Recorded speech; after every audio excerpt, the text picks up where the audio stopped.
혹시 그 사이에 뭐 질문 같은 거 있으시면 제가 받도록 하겠어요. 임동현님 재밌게 봤습니다. 고맙습니다.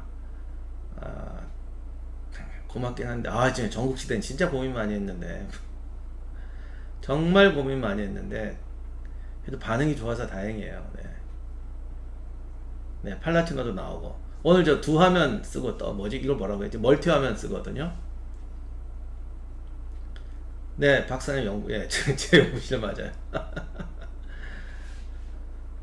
뭐, 사실 다른 곳에 갈 만한 곳도 없어서, 근데 허준 씨 집에 갈 수도 없고, 한때 허준 씨 집 얘기도 나왔는데, 그 개인 가정에는 그렇잖아. 오늘 일부러 저 조명을 안 켰어요. 귀찮아서. 그냥 이 정도가 되겠다 싶어서. 네. 소련의 아프가니스탄 침공이나 베트남 전쟁, 나원호님, 그 몇 번 얘기를 드렸는데, 베트남, 걸프전, 아프가니스탄 전쟁 같은 경우는 사실 자료가 없다는 건 아니고 너무 많고 정리는 안 돼 있고, 그러니까 그런 거를 하기가 참 쉽지가 않아요. 그러니까 좀 세월이 지나고 역사가 정리되고 해야지. 저희가 뭐 그렇다고 미 국방성 가서 전투자료 뒤지고 이렇게 할 수도 없고, 그렇다고 신문 기사 나온 수준으로 할 수도 없고, 그런 문제가 있죠. 베트남 전쟁은 보통 여러분들이 뭐 이런 것 저런 것 때문이 아니냐고들 생각하시는데, 사실 그 흔히 나오는 그것 때문은 절대 아니에요. 근데 자료가 많은 것도 문제고, 한번 정리되지 않은 자료를, 예를 들어 여러분 생각해 보세요. 만약에 우리가 진짜 아프가니스탄 전쟁이나 이걸 한다. 근데 어떤 정리된 자료도 없다. 그러면 정말 뭘 해야지, 신문기사 보고 할 수 없어요. 그럼 그거 자료 뒤져서 프로 하나 만든다면, 그럼 진짜 BBC 같은 데서나 해요. 사람 엄청 더 보내서. 그 BBC는요, 다큐멘터리 하나 만드는데 진짜 얼마 쓰는지 들으면 기절하실 거예요. 요번 주 고인물 주제, 사실 허준 씨하고 아까 허준 씨가 광고를 했던 것 같은데, 자존감 가지고 하기로 했습니다. 그래서 제가 오늘 수요일인데 고인물을 격주로 하니까 언제 할까 하다가 나도 그냥 격주로 사이에 껴서 하자. 근데 이게 100% 지키지는 못해요. 여러 가지 사정이 있기 때문에. 근데 가능하면 이제 수요일 저녁에 한번 해볼까 싶습니다. 우리나라도 BBC 같이 다큐가 다시 부흥했으면, 예, 정말 저도 그랬으면 좋겠는데, 비용이 아마 제가 이거 공개하면 여러분들이 하지 맙시다. 어디다 돈을 그렇게 낭비합니까? 그럴 거예요. 아마. 영조보다 영조가 더 위대한 왕이라고 느껴집니다. 참 광고를 드려야겠는데, 6월달부터 저 말고 다른 교수님 두 분이 정규적 역사 강좌를 시작을 합니다. 그 제가 블로그에 광고도 해놨는데, 하나가 세상만사 고려사고 하나가 정조실록이에요. 그래서 정조를 재조명하는 역사 강좌가 시작될 겁니다. 근데 뭐 어려운 건 아니고, 정조를 통해서 조선 후기, 우리가 알고 있던 그 조선 후기 시대를 재조명하는 겁니다. 자명고 비슷한 북이, 그건 아니고, 그 자명고는 아마 그게 와전돼서 전설로 자명고가 된 게 아닌가 하는데, 그게 콘스탄티노플에만 있는 게 아니고, 옛날 성이 땅굴을 많이 파잖아요. 그러니까 그거 진동을 잡아내기 위해서 대나무 같은 거 받고 북 같은 게 와서 이게 모래 같은 거 깔아서 울리게 하는데, 그건 동서양에서 다 썼습니다. 네. 시간에 보여드렸죠. 이게 대전차 경주장이고, 여기가 팔라티노 언덕입니다. 요 팔라티노 언덕에 올라가면, 여기가 팔라티노 언덕에 있는 그 로마 시대 궁전인 거요. 여기 아래가 대전차 경주장이고, 건너편에 또 언덕이 하나 보이죠. 여기가 이제 그 유명한 아벤티노 언덕이에요. 이게 아벤티노 언덕이 왜 중요하냐면, 이 아벤티노 언덕은 여러 번 찍으려고 이제 하는데, 지금은 이렇게 고요한 성당만 보여 고즈넉한데, 여기가 지금도 로마 시대, 제가 가이드분한테 들었는데 최고 부유한, 최고 고급 주택가예요. 보기엔 별로 고급 주택가처럼 안 보이는데 하여간 제일 고급 주택가입니다. 언덕은 아담해요. 성당도 있고, 그리고 여기에 이제 뭐가 있냐면, 보기엔 별거 아닌 것 같죠. 그냥 요 앞에 조그만 마당 있고 이런 집이 하나 있는데, 대개 오시는 분들이 토전사 좋아하시는 분들이 아마 기억하실 텐데, 십자군 전쟁 때 나왔던 말타 기사단이요. 말타 기사단이 말타를 나폴레옹한테 빼앗기고 방황하니까 로마 교황청에서 그래도 이 카톨릭으로 해서 수백 년을 쌓은 역전의 용사다 해서 바로 아벤티노 언덕에 작은 영지를 땅을 줍니다. 여기가 지금 말타 기사단 공국이에요. 나라로 인정 안 하는 사람도 있지만, 국가도 있지만, 로마 이탈리아 사람 이거 국가로 인정하죠. 뭐 지금 인구가 1000명이라든가 있는데, 여기가 바로 아벤티노 언덕에 지금 이 말타 기사단 공국이 있고 입구가 있습니다. 그래서 가끔 사람들이 관광객들이 여기 와요. 뭐 구멍으로 본다고. 여기 들어가려면 입국하는 거랑 똑같이 하고 들어가야 됩니다. 자, 그럼 오늘 본질로 돌아가서 왜 제가 팔라티노 언덕과 아벤티노 언덕을 말씀드렸냐면 이게 뭔지 아시겠어요?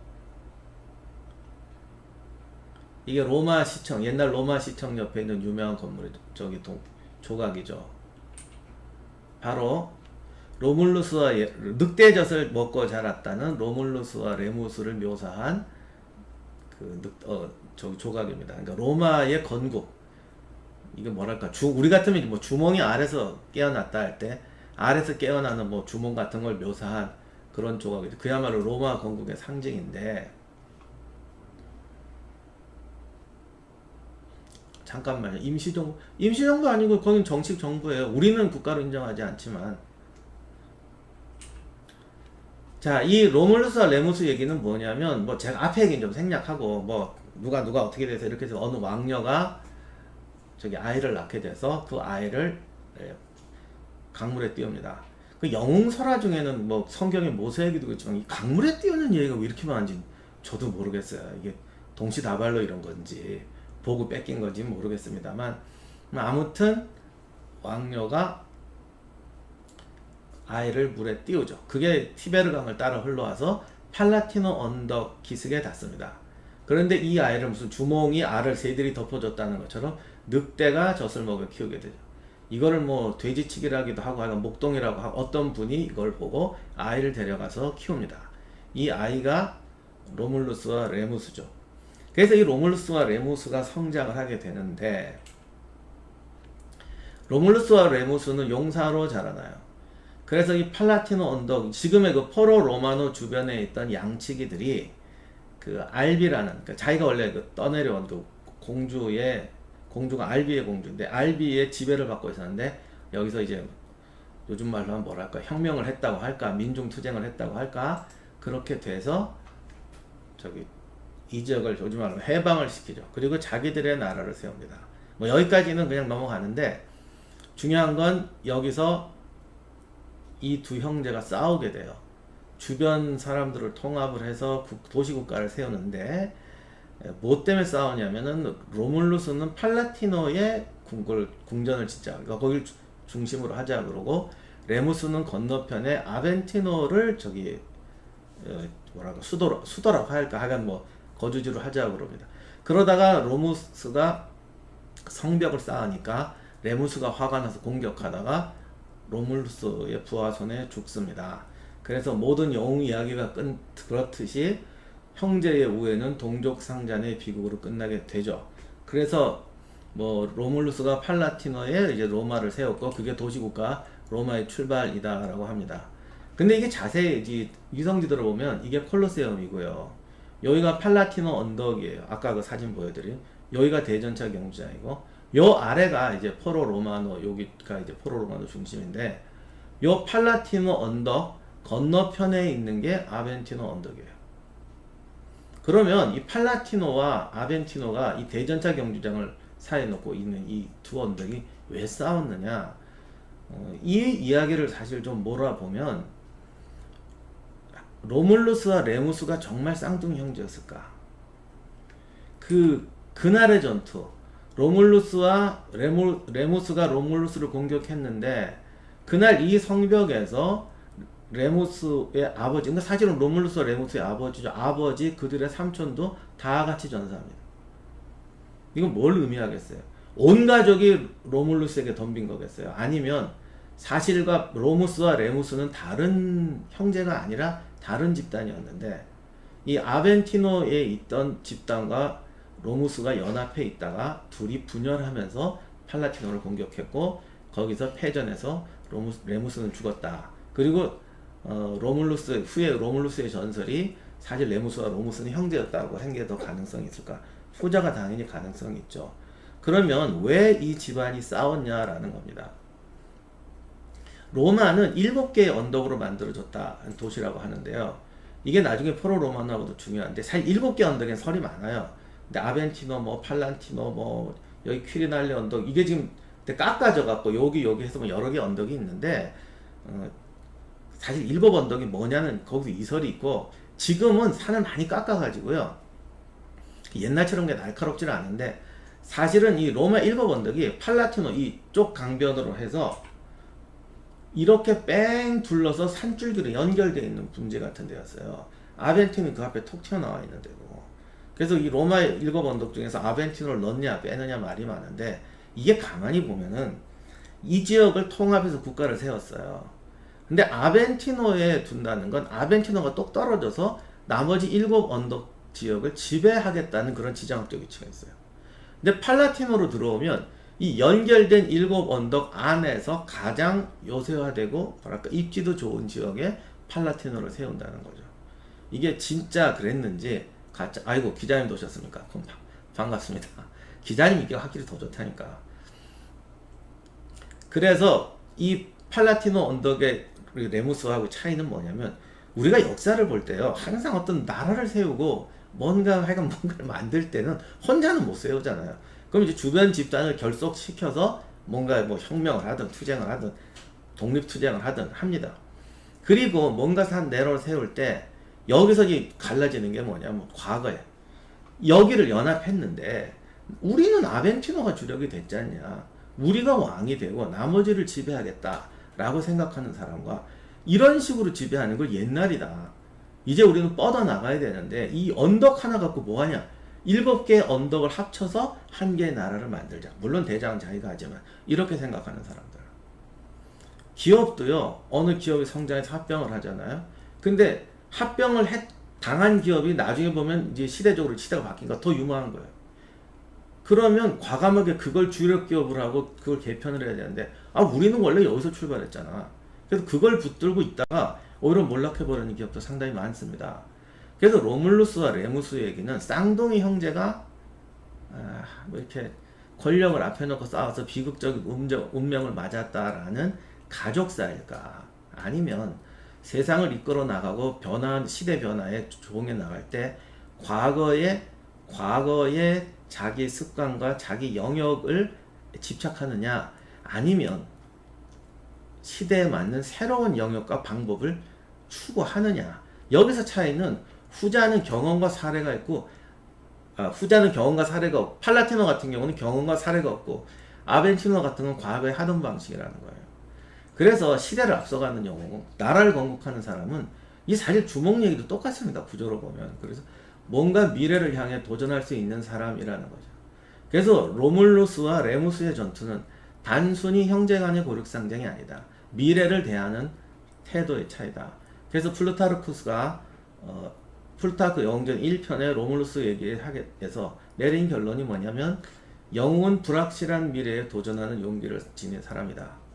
이게 영웅이라는 거예요. 금수저도 영웅이 아니고, 전쟁에서 크게 이긴 사람도 영웅이 아니고, 10명에서 1000명을 이기면 영웅이고 10명에서 10,000명을 이기면 대영웅, 그런 거 아니라는 겁니다.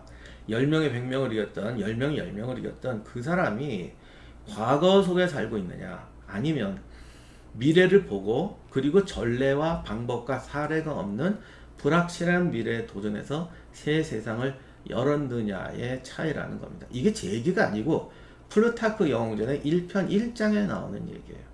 이게 로마 제국을 만든 힘이다 라고 플루타크는 이야기하는 거죠. 그리고 영웅전을 일관하는 중요한 테마이기도 합니다. 여기까지 말씀드리면 또 설교하는 거나 그럴 것 같아서 약간 이제 건강도한 데로 가보겠습니다. 포로 로마노라는 데는 어떤 데냐면 가끔 보시면 팔라티노 언덕 아래에 있던 지역이에요. 여기가 이제 밑으로 내려와서 포로 로마를 올려본 건데, 여기에 이제 로마의 궁전들이 있었거든요. 보면 은근히 가파르죠. 그러니까 이 언덕이 이렇게 완만한 언덕이 아니고 상당히 나름이 뭐랄까 볼록볼록하게 생긴 언덕이었던 것 같아요. 그런데 이게 왜 로마의 7 언덕이라고 하냐면, 사실은 그 아래쪽, 지금 여기 이 사진을 찍은 제가 서 있는 포로 로마노라는 곳은 당시에는 범람원이었어요. 여의도 색강 같은. 그러니까 홍수 나면 물 들어오고 진창이 돼서 사람이 살 수 없는 데였죠. 보시면 의외로 높아요. 그래서 이 아래가 진창이었기 때문에 로마의 7 언덕은 사실은 섬 같은 곳이었어요. 2m는 말도 달릴 수 없고 걷기도 힘든 진창이었다고 하더라고요. 그런데 일곱 언덕이 일곱 개의 섬이면 이게 무슨 도시국가가 돼서 발전을 하겠습니까? 그래서 여기서 또 도전을 하죠. 그 고대 거의 기원전 8세기가 넘는 오래 시절에 배수를 하고 물을 뺍니다. 진짜로. 여기서 이 로마의 공학과 기술이 나오는 건데, 로마가 공학으로 뭐 세계를 정복했다 이런 말 많이 있는데, 이게 왜 그렇게 되면 로마는 시작할 때부터 기술에 의존했어요. 왜냐하면 로마는 사실 약한 나라였어요. 그 우리가 늘 잘못하는 게, 옛날 이탈리아 역사 보면 그렇게 돼 있더라고요. 아, 로마는 이탈리아의 중심부고 여기 천혜의 지형이었기 때문에 역시 좋은 땅을 차지한 사람들이 로마가 이탈리아 정복자가 지배자가 되고 뭐 유럽의 제국이 되었다라고 하는데, 최근에 나온 로마 책에서는, 로마 역사 책에서는 그런 식으로 얘기 안 합니다. 저도 그렇지만 절대 좋은 땅이 아니었다. 그 좋은 땅을 로마의 수도로, 로마가 이태리의 수도가 된 이유는 좋은 땅이어서가 아니라 척박한 땅을 인간의 도전과 기술로 전략 요충지로 바꾸었기 때문이다 라고 얘기를 합니다. 그래서 이 진창의 거대한 배수로를 파서 여기를 사람이 살 수 있는 땅으로 만듭니다. 그래서 7개의 언덕이 섬이 아니라 육지의 언덕이 되고 아래쪽에 언덕이 되죠. 그리고 이 포로, 특히 팔라티노 언덕 밑에 있는 이곳이 로마 광장이죠. 사실 포로 로마노라는 건 로마의 광장이라는 뜻인데, 로마의 어떤 주요 공공기관과 모여있는 정말 로마 역사를 증명하는 가장 핵심적인 공간이 됩니다. 지금 여기 대강 적어놨는데 이거 말고 되게 중요한 거 많아요. 요 아래쪽에 보이는 게 베스타 신전입니다. 아시는 분 아시겠지만 그 여사제들이 있었던 베스타 신전. 여기는 원래 화로의 신을 모시던 곳인데, 여기 자세히 보면 여기 둥그렇거든요. 요 기둥은 이렇게 둥근 건물이었는데 여기 날라가고 요거만 나온 건데, 화로가 모셔야 되기 때문에 가운데 동그래요. 그래서 동그란 곳에 이제 1년 내내 불이 꺼지면 안 된다는 그 화로를 모시던 곳이 여기에요. 그리고 여기가 사투름 신전, 요 기둥 3개만 남아있는 건데, 이게 가보면 꽤 그 인상 깊어요. 거대한 기둥 3개가 남아있어서. 사투르스 신전이라는 거는 우리나라 분들은 잘 모르는데, 원래는 로마의 신들이 있었는데 이게 그리스 신전이 유입되면서 자꾸 이렇게 그리스는 바꿔버렸어요. 그러니까 예를 들면 로마 여신이 있었는데 이거 아테네랑 비슷하네, 그럼 아테네로 그냥 훅 먹어버리고 이랬는데, 이 사투름은 제우스나 제우스의 아버지 우라노스 같은 그런 계열 농업의 신이에요. 그래서 원래는 로마에서 가장 고전적인 신인데 제우스 때문에 아는 사람이 별로 없어요. 그래서 하여튼 로마 전성기까지만 해도 이 사투르스 신은 로마에서 꽤 중요한 신으로 모셨거든요. 그래서 이 신전이 오늘날로 치면 문서 보관소 역할을 해요. 그래서 중요한 문서가 있으면 다 여기 사투름 신전에 보존을 합니다. 요 에밀리아 바실리카라는 데는 지금으로 말하면 은행, 국립은행, 증권거래소 요런 거 있던 단지고, 여기 좀 잘 안 보이는데 여기 있는 개선문 있죠. 세프티우스 세베르스 황제 개선문. 이거 지난 시간에 얘기했던 노예 출신의 흑인이냐 뭐 아니냐 논쟁이 있었던 그 황제의 개선문입니다. 로마의 개선문이 지금 3개밖에 안 남아 있는데, 콘스탄티누스 황제 개선문하고 세프티우스 세베르스 황제 개선문, 그리고 요 콜로세움에서 포로 로마로 들어오는데 티루스 황제 개선문, 거기에 이제 예루살렘에서 획득한 그 이스라엘의 법궤가 새겨져 있다고 해서 유명한 개선문인데 그 3개가 나와있죠. 이거 다 설명하려면 한이 없어서 하여간 이만큼 포로 로마가 중요한 데다 라고 말씀드리고, 그러나 무엇보다도 이탈리아 사람들에게 성지처럼 보여주는 곳이 여기입니다. ST2590님, 중세그룹에서 아기 씹어먹는 장. 이게 왜냐면 그리스의 제우스 형제들을 잡아먹던 우로노스인가 크로노스하고 이제 동일시돼서 그래요. 제우스의 아버지 이런 식으로 돼서. 여기가 뭐냐면 율리우스 카이사르를 화장한 데예요. 그래서 여긴 더 이상 손을 안 대고요. 그 화장터였죠. 시신 무덤도 없어요. 카이사르는 그곳에 흙더미에 넣고 화장을 했는데, 뭐 전설인 진짜지만 갑자기 비가 내려서 재가 그냥 배수로 타고 다 흩어졌다고 그러죠. 그래서 카이사르의 육체는 온 로마에 뿌려졌다 뭐 이렇게 하는 데인데, 여기에 그 흙무덤이 그대로 남아있습니다. 원래 이 자리가 카이사르 집안에서 봉헌한 신전이 있던 자리라는 설도 있어요. 그래서 여기서 화장을 하는데 지금도 그냥 흙더미가 있는데 거기다 그렇게 또 사람들 동전을 던지고 뭐 별거 아닌데요. 가면 또 은근히 또 감동 많이 받아요. 여기는 항상 사람들이 바글바글해요. 황제 귀환 때마다 개선문 맞으면 땅이 남아나나요? 안 남아나죠. 근데 뭐 세우고 다 문화유적이고 그리고 뭐 하면 또 뜯어서 세우고 돌려막기 했습니다. 자, 그리고 요 앞에 있는 건물이 원로원 건물입니다. 물론 이건 나중에 많이 보완해도 로마 시대 모습은 아니지만 이게 원로원 건물입니다. 안에는 잘 못 들어가는데 카이사르가 원로원에서 살해돼가지고 많은 분들이 또 이걸 원로원이라고 그러면 막 감동받아. 야, 여기서 카이사르가 죽었구나. 죽은 건 여기가 아니고 그때는 원로원 수리 보수공사 중이어서 여기서 죽은 게 아니라 여기 언덕처럼 보이는 데가 그 카피톨리아 언덕인데 그 언덕 넘어서 쭉 가야 폼페이오스 극장이라고 있어요. 그날 원로원 회의를 거기서 했기 때문에 거기서 죽어요. 그 폼페이오스 극장 유적은 지금 그냥 좀 빈 터처럼 남아 있는데 주변에 건물들이 서가지고 어떻게 부실 수가 없어서 일부만 이제 광장처럼 남아 있습니다. 거기 창피한 얘기인데 그 제가 로마 처음 갔을 때 버스를 잘못 타가지고 어디 내렸더니 뭐 이상한 유적이 있는데 뭐 있는 것 같기도 하고 없는 것 같기도 하고 이거 뭐냐 그랬는데 알고 봤더니 거기가 폼페이오스 극장터더라고. 그래서 카이사르가 죽은 자리가 여기다 뭐 이런 것 대강 요 근처다 하는 것도 있었는데 사진을 못 찍었어요. 역시 아는 만큼 본다고 그 뒤로는 그 근처를 못 갔습니다. 이게 이제 남쪽으로 본 건데 이거 왜 이렇게 커서가 나왔다 말았다지? 여기가 콘스탄티누스 황제의 공회 바실리카라는 데입니다. 이거 뭐 지금 남아 이렇게 부서져 있어서 그런데 사실 요 앞쪽까지 쭉 나와서 멋진 건물이 있었고 여기 한 30m 좀 되는 콘스탄티누스의 동상이 있었어요. 그건 얼굴하고 손만 남아가지고 지금 저기 카피톨리움 박물관 안에 전시되어 있습니다. 요쪽으로는 뭐 어떻게 특별한 건물은 없고 그냥 하여간 이렇게 쭉 이어진다 라고 하시면 될 것 같고 여기가 이제 그래서 제일 건물들 여기 이제 콘스탄티누스 공의 바실리카고 여기 예쁘게 되어 있는 데가 바로 이제 베스타 신전이죠. 그 유명한 베스타의 무녀들. 이 동상들은 베스타의 무녀로서 뭐 30년 이상 했다간 하여간 명망 있는 베스타 무녀들은 이렇게 동상을 세워줬대.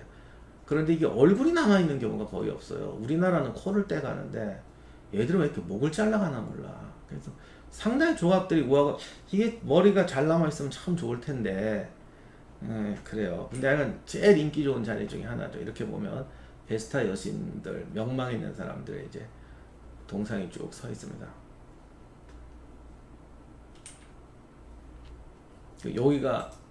여기 베스타 신전이 딱 가운데거든요. 자리는 정말 좋아요. 여기 있고 여기가 사투름 신전이고 여기가 옛날 로마 시청이었는데 지금은 아니라고 들었어요. 뻘록한 데가 여기가 이제 카피톨리온 언덕입니다. 요 뒤에 가면 지금 양쪽에 두 개 건물이 있는데 그게 박물관 겸 미술관이에요. 그게 지하로 연결돼 있어가지고 볼 수 있게 돼 있는데 한국 분들은 거의 안 가요. 내가 간 중에서 로마에서 입장료가 제일 비싼 미술관이 여기에요. 근데 정말 이 말씀 꼭 드리고 싶은데요. 요즘 먹방이 돈 없다 그래도 가면 먹는 데는 돈을 안 아껴요. 학생들도 뭐 먹어야지.